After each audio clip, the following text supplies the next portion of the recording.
पंढरीनाथ भगवान की जय.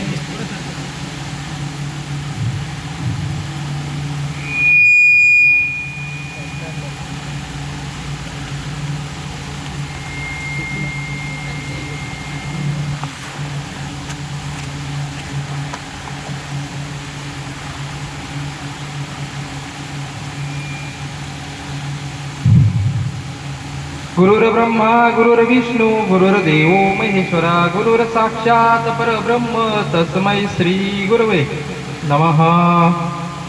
महायोग पीडेत देवी मरत्यावरं पुंडलिकाय दातुं मुनीन्द्रे समागच्छतिष्ठन्तमानन्दकन्दं परब्रह्मलिङ्गं भजे पाण्डुरङ्गम्.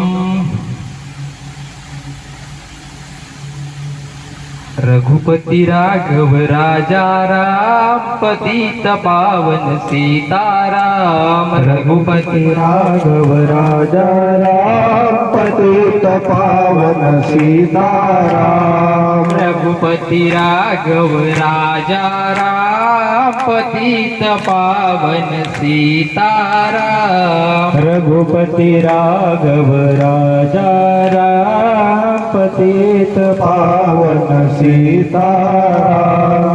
पतित पावन सीताराम पतित पावन सीताराम. पतित पावन सीताराम पतित पावन सीताराम. रघुपति राघव राजा राम पतित पावन सीताराम. रघुपति राघव राजा राम पतित पावन सीताराम.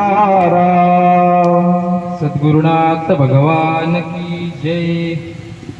मज हृदयी सद्गुरु जेने तारिला हा संसार करू म्हणून विशेष अत्याधरू विवेकावरी.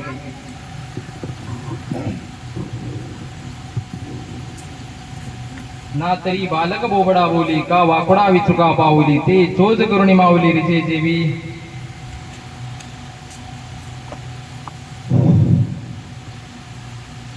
जयाचा जनी जन्म नामार्थ झाला जयाने सदा वास नामात केला. जयाचे मुखी सर्वदा नाम कीर्ती नमस्कार माझा त्या ब्रह्म चैतन्य मूर्ती.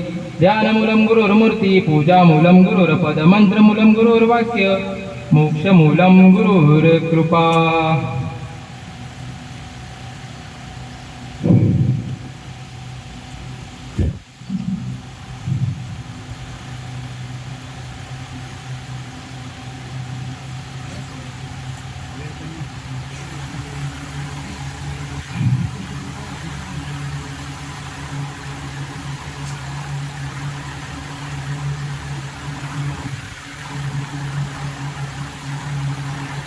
या ठिकाणी आज वर्ष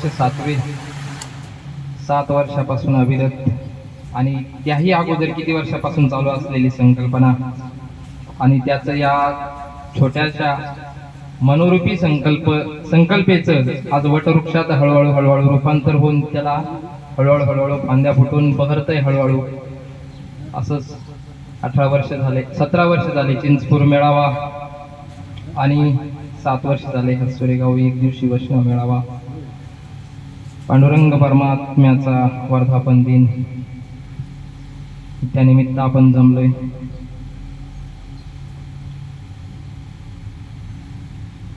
खरंच मजा आहे राव.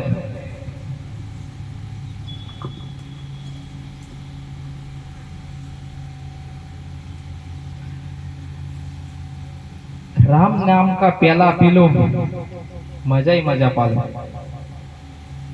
बस हे रामबाण आणि हा राम नामाचा प्याला कंठ धरला कृष्ण म्हणे. जसं गोपिकांचे भाव वगैरे आपण ऐकत आलोय चरित्र बऱ्याच संतांच्या तोंडून महाराजांच्या तोंडून.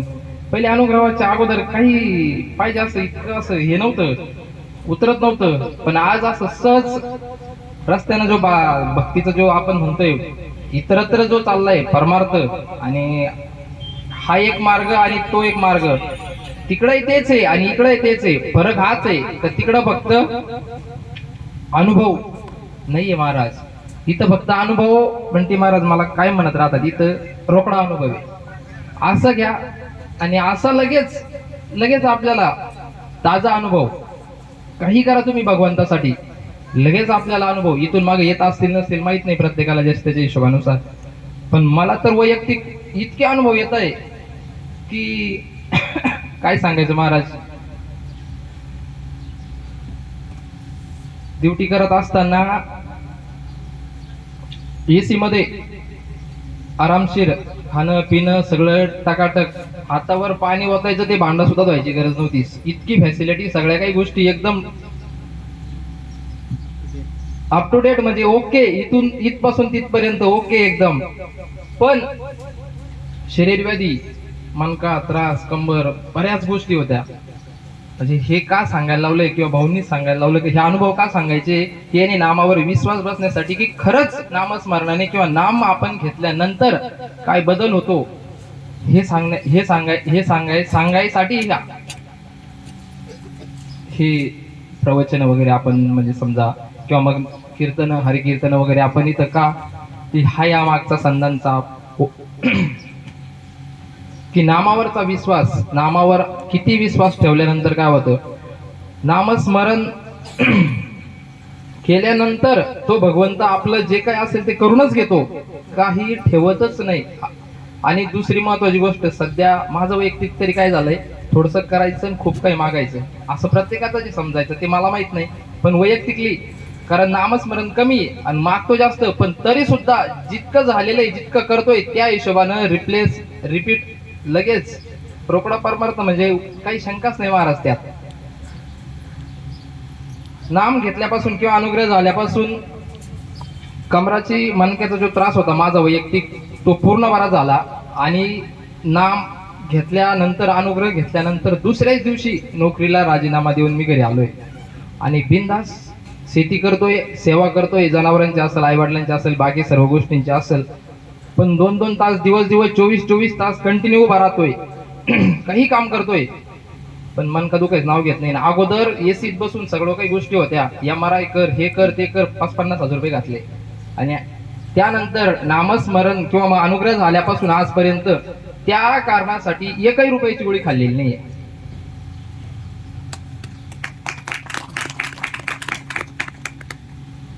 मागच्याच वर्षाचा प्रसंग आहे की म्हणजे आपण थोडं फार जरी भगवंतासाठी केलं ना, त्याची रिप्लेसमेंट लगेच येते. बरेच उदाहरण आहेत, पण मी एक चालू एक सांगून जाईल की मागच्याच वर्षाच्या वर्धापन दिनाच्या 2 दिवस अगोदर अंदरसुल्ला कांद्याचा ट्रॅक्टर घेऊन आलेलो होतो आणि मार्केटमध्ये लावलेला होता. दुसऱ्या दिवशी लिलाव होणार होता, ट्रॅक्टर तिथं लावलेला होता. आणि इथं आलो, इथून पानवाला गेलो मुक्कामी आणि तिथून परत इथं रिटर्न आलो. आणि आल्यानंतर इथं सकाळी मंदिरचे साफसफाई करायची होती, धुण्याचं काम करायचं होतं, पिस्टन पंप वगैरे लावून. तर इथंच रंगून गेलो. तिकडं मार्केटला जायचं लक्षातच नाही राहिलं. 9 वाजता लिलाव चालू होणार होता, इथंच 10:30-11 वाजले. महाराज म्हणताय तुम्ही जा महाराज, आम्ही करून घेऊ. इथून कुठं निघवत आहे, पण ते म्हणताना मागे पुढे उभा राहाय सांभाळीत.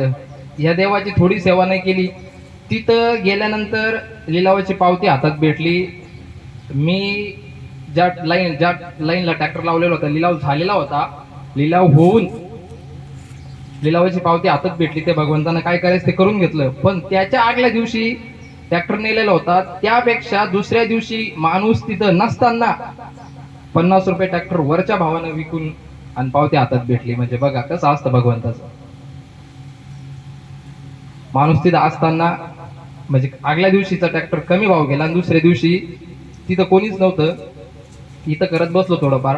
याला म्हणतात रोकडा पारमार्थ. म्हणजे रोकडा पारमार्थाचे म्हणजे का सांगतोय का हा रोकडा पारमार्थ आहे. थोडंफार जर देवासाठी केलं, देव आपल्यासाठी कुठं ना कुठं लगेच करतो. ते ऋण ठेवतच नाही आपल्यावरच. आता माझा काही इतका जास्त काही अधिकार नाही किंवा अभ्यासही नाही. एक सेवका सांगितलेले ते काम अशा प्रकारे.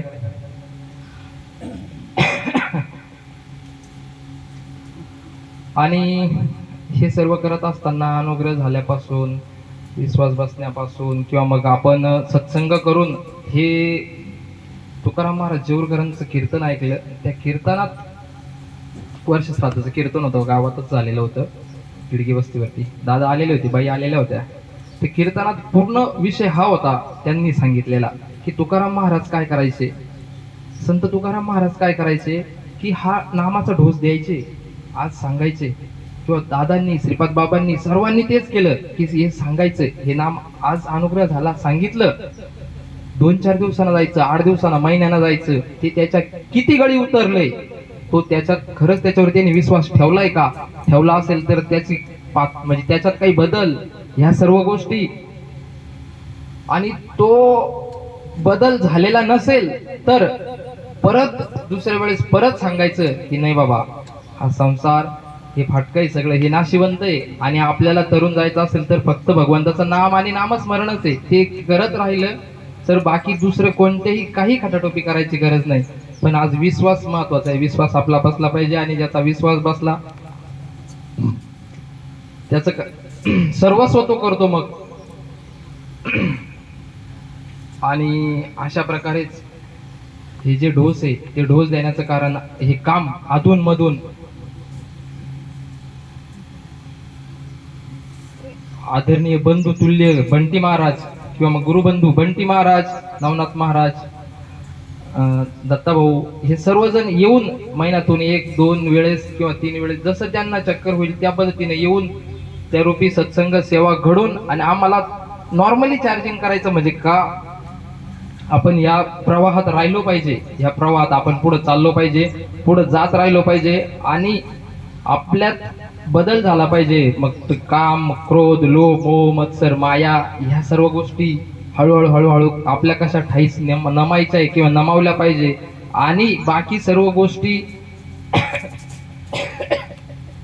या विहिते होणार आहे, मी करता हा सोडून द्यायचंय, आणि भगवंतावर जर सोपत राहिलो तर सर्व काही भगवंत करतोच, त्याचं क्षेम वाहतो भगवंत, आणि त्याला काही लागत नाही.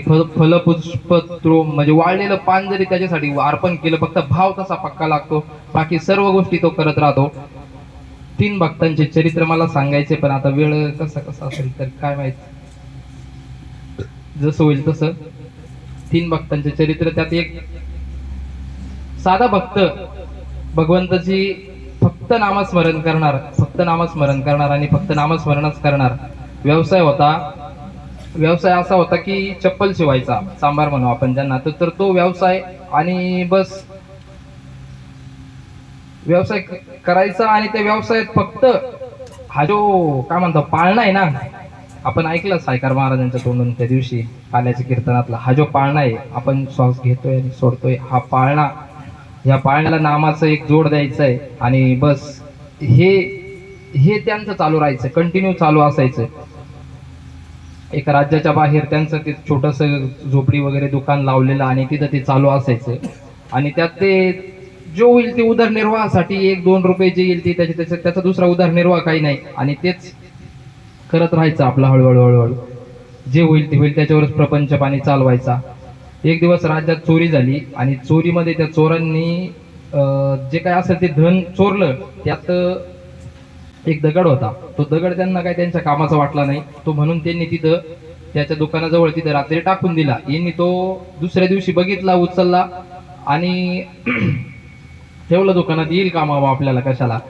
तर तो दगड जो होता तो शालिग्राम होता, तो जो दगड होता तो शालिग्राम होता. आणि हे महात्मे काय करायचे की हे त्या शालिग्रामवर दोन्ही पायाच्या मध्ये धरून, आणि त्यांचे जे असतं ते त्याला धार लावायचं काम करायचे.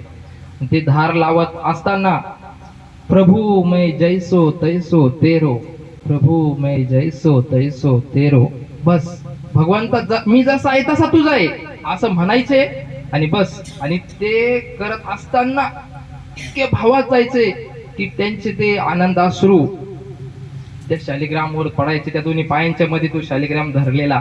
आणि ते त्या पटशी असेल काय आता त्याला माहित नाही आपल्याला, पण त्याला ते धार द्यायचे, आणि मग ते असा त्यांचा रोजचा नित्यक्रम. आणि असेच बरेच दिवस गेले, आणि तिथून एक पंडित विद्वान चाललेले होते, आणि त्यांनी ते ओळखलं की अरे नाही, हा तर शालिग्राम दिसतोय, आणि याच्यावर तर यांचं चाललंय प्रभू मै जैसो तैसो तेरो, आणि ते चाललंय धार लावायचं काम. त्याला म्हणे हे मला दे बाबा. याला याची काही किंमत नाही, म्हणजे आपण म्हणतो ना हे काहीतरी ते पारख्याला हिऱ्याची किंमत वगैरे काय तसं काही सोनाराला असते त्याची पारख काय तसं त्या प्रकारे त्याला असं वाटलं की मी खूप पंडित आहे आणि मग ते मी घेऊन जाईल आणि हे नाही तर देवाला इथं ठेवलंय, पायात दोन्ही पायाच्या मध्ये धरलंय आणि त्याच्यावरच तो त्याचं अश्रू गाळतोय, त्याचं चाललंय त्याचं. असं करत असताना पुढे मग याने तो घेऊन गेल्यानंतर त्या शालिग्रामला तो घरी घेऊन गेला, तो पंडित विद्वान त्या पंडितांना ते घरी घेऊन गेला तो शालिग्राम, आणि त्याची एकदम मंत्र तंत्र षडोपचारी पूजा अर्चा करून त्याला देवाऱ्यात वगैरे ठेवून त्याची भक्ती एकदम सेवा चालली. त्याला हे भोग लाव ते भोग लाव, हे हा प्रसाद तो प्रसाद, त्याला एकदम रोज उठला का तेच कार्यक्रम त्याचा. पण इकडं देवाला रावणा तो शालिग्राम म्हणजे तो भगवंत होता त्यात, तो भगवंताला रावणा की हा भक्त करतोय, मला सांगायचं काय यातून किंवा त्या दृष्टांतातून सांगायचं हे की आपण करतोय खूप दाखवतोय परमार्थ परमार्थ परमार्थ, पण मनी नाही भाव म्हणे देवा, काय म्हणतात ते मनी नाही भाव आणि देवा मला पाव. त्याचं फक्त काय की त्यांना काय विचार केला का ह्या येड्याला ह्या दगडाची किंमत काय, पण मी इकडं आणलं त्याला, तो तर इतका भारी शालिग्राम आहे तो तर, आणि तिने त्याला तिथं ठेवलं. इकडं देवाला कर म्हणा, देवाला असं वाटायला लागलं की मी तिथंच योग्य होतो. देव हा जो पंडित होता, या पंडिताच्या स्वप्नात आले देव, आणि स्वप्नात येऊन देवाने सांगितलं त्या पंडिताला की बाबा तुला मला तुझीतून आणलंय तिथं वापस नेऊन ठेव जसंच तसं. मग त्या पंडितानं मग विचार केला की बाबा की भगवंत माझ्या स्वप्नात येऊन सांगतोय का हा शालिग्राम जिथं होता तिथं पाय नेऊन दे, मी मला तिथंच चुकी तुझ्या या मंत्रात या तुझ्या दिखाव्यात किंवा तुझे काही करतोय त्याच्यात नाहीये. तो त्याचं जे होतं ना प्रभू मै जैसो तैसो तेरोन, त्याचा जो अभिषेक होत होता, त्या अश्रूंचा अभिषेक त्या शालिग्रामावर रोज होत होता, ते मत होत होतं भगवंताला.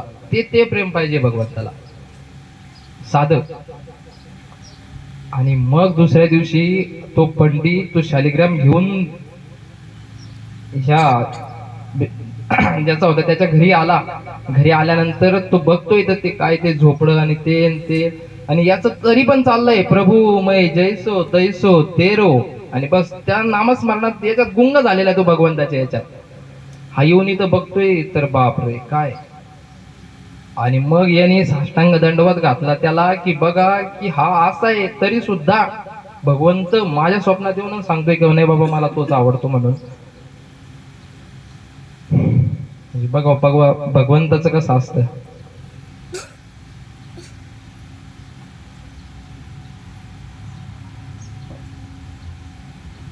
थांबायचं का पुढं आणखी चालून द्यायचं.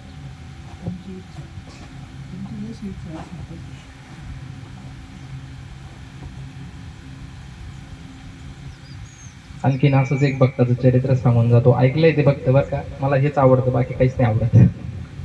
भक्तांचं चरित्र फक्त ऐकत राहणं, आणि जेवढं होईल तेवढं फक्त आपल्याकडून त्या पाळण्याला फक्त हातभार लावणं दोरीचा, काहीतरी दोरी ओढत राहायची अधून मधून कवाय ना. जेव्हा सद्गुरू आपल्याला आठवण करून देतील तेव्हा त्या दोरीला फक्त हात लावायचा आणि आपलं नामस्मरण जेव्हा जसं जसं जमल तसं.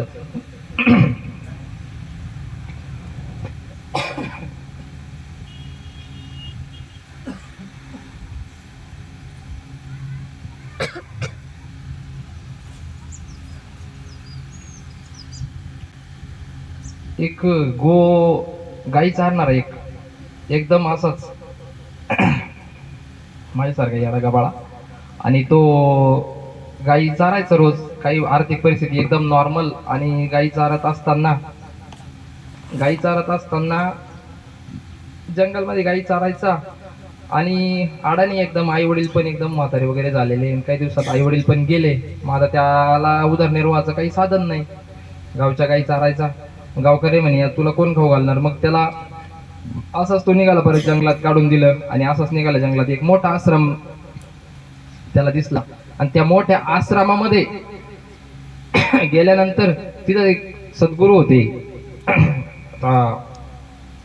ऋषी मुनींचा आश्रम असेल त्या आश्रमात, आणि त्यांनी त्याला सांगितलं, म्हणजे त्यांना विचारलं की बाबा मला काही काम असेल तर सांगा. तर ते म्हणे आश्रमात भरपूर काम आहे, किती काही काम आहे म्हणे, आपल्या गाई आहे त्या चार म्हणे. हा म्हणे मला गाई चारायला आवडतात वगैरे. तर मग चालेल म्हणे मी, पण माझा पहिला आहार 2.5 किलोचा आहे म्हणे. म्हणजे मी पहिलं जे सकाळी जेवण करेल ते 2.5 किलो पीठ, गव्हाचं 2.5 किलो पीठ वजन करून त्याच्या जेवढ्या पोळ्या होतील त्या, आणि त्याला सोबत जे लागणारं बाकीचं ज्या गोष्टी आहेत त्या सर्व लागतील, एवढा माझा सकाळचा आहार आहे. ते म्हणे आपला भरपूर मोठा आश्रम आहे, काय अन्नच खाणार, काय फक्त अन्नच खाणार आहे, चालू द्या. तर मग ठरलं त्यांचं, आणि हा 2.5 किलो पीठ गाई वगैरे घेऊन गेला दुसऱ्या दिवशी रानात. पण त्यांनी सांगितलं होतं की एक काम करायचं. काय करायचं की तू हे घेऊन जा, त्या भंडारवाल्याला सांगितलं याला जे काही लागतं ते देऊन टाक, पण हे भगवंताला अर्पण केल्याशिवाय किंवा भगवंताला नैवेद्य दाखवल्याशिवाय खायचं नाही. घेऊन जा, तुला रोज जे लागेल ते भेटेल, जसं लागेल तसं, तिकडं सांगितलं. आणि बस चालू झालं याचं. तर याचं चालू झाल्यानंतर हा गेला रानात, गेलाय, बनवतोय. बनवल्यानंतर सर्व एकदम तयार झालं. त्यांनी मस्तपैकी ते साहित्य वगैरे सर्व दिलेलं होतं, ते मस्तपैकी बाटी वगैरे केलं. त्याच्यासोबत काय असेल भरीत, काय असेल बटाटे वगैरे ते, किंवा मग काय जे असेल दिलेली ती भाजी बनवली आणि सांगितलं. आता हा काही येडाच, याला काहीच माहित नाही. पण आणि मग तो हे सर्व झाल्यानंतर जेव्हा नैवेद्य द्यायचा तेव्हा तो सांगतोय की हे गुरुदेव के भगवान, म्हणजे जे गुरुदेव आहे तुम्ही, जे त्यांनी याला ज्याला सांगितलं होतं ते गुरुदेव, हे गुरुदेव के भगवान आव, म्हणजे त्याचे ते गुरुदेव नव्हते, हे गुरुदेव के भगवान आव आणि प्रसाद पाव. एवढं नॉर्मल अंतकरणानं, एवढं एकदम उदार अंतकरणानं त्याने बोलवलं, हात जोडून बसला. आता याचा 2.5 किलोचा भोग आहे रोजचा. बसला मस्तपैकी, बसला न श्रीरामचंद्र प्रभू मस्तपैकी ते कांती एकदम सावळं स्वरूप आणि येऊन बसले तिथं. हा प्रगट झाले. प्रगट झाल्यानंतर घेतोय हा, बघतोय, तेव्हा तुम्ही खरंच येता म्हणे. म्हणे हो मी खरंच येतो. इतक्या तळमळीनं अंतकरणानं मला बोलावल्यावर मी का नाही येणार, मी खरंच येतो म्हणे. बापरे म्हणे, मला माहितीच नव्हतं तुम्ही खरंच येता म्हणे. मी तर सहज गुरुदेवनी तसं काही सांगितलं नव्हतं म्हणे येताना खरंच जेवतो म्हणून. बरं म्हणे, मग त्याने तर वाढलेलं हे 2.5 किलोचे 2.5 किलो काय बाकी असेल मटेरियल सर्व भगवंतानं खाऊन घेतलं आणि भगवंत अंतर्धान झाले. हा तर तसाच राहिला. दुसऱ्या दिवशी परत गेला. दुसऱ्या दिवशी गेल्यानंतर परत त्यांनी सांगितलं की आपके भगवान आते हैं, भगवान येतात म्हणे तुमचे आणि ते खातात. तर हे 2.5 माझ्यासाठीचं 2.5 असं 5 किलो लागेल म्हणे. उद्या 5 किलो लागेल म्हटल्यावर त्यांनी देऊन टाकलं. जाऊ देऊन टाका म्हणे. आला मस्तपैकी. दुसऱ्या दिवशी परत ते काय असेल त्याच्या हिशोबाने बनवलं.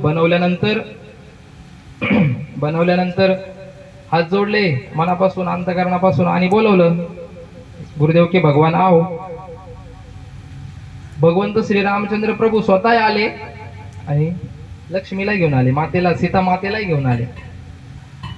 बापरे, तुमची पत्नी बी म्हणे. म्हणे हो माझी पत्नी पण आहे. मग ती पण जेवणार म्हणे. हो ती पण जेवणार. बस बसले. हे 5 किलोचे 5 किलो त्या दोघांनी खाऊन टाकले. हा तसाच राहिला. परत संध्याकाळी गुरुदेव त्यांची बायको बी म्हणे, पत्नी बी, ती पण येते म्हणे. ते उद्या 7.5 किलो लागेल म्हणे. म्हणे हो चालेल घेऊन जा. 7.5 किलो आले. परत यांनी केलं 12-1 वाजता याचं चालू केलं. आणि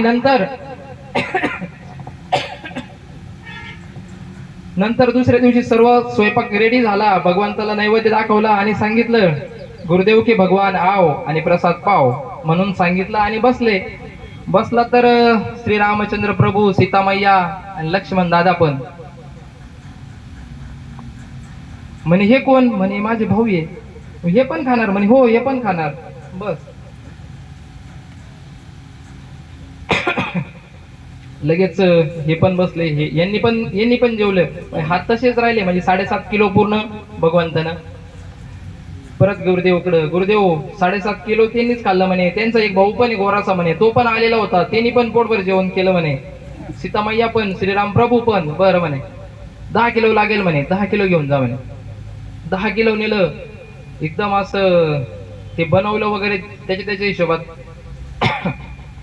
तिसऱ्या दिवशी श्री रामचंद्र प्रभू, सीतामय्या, लक्ष्मण दादा आणि संकटमोचन हनुमान हे पण आले. हे कोण. हे म्हणे आमचे लाडके भक्त, लाडका दास, आमचा दास आहे म्हणे, हा सेवक आहे. हे पण म्हणे हो हे पण जेवणार.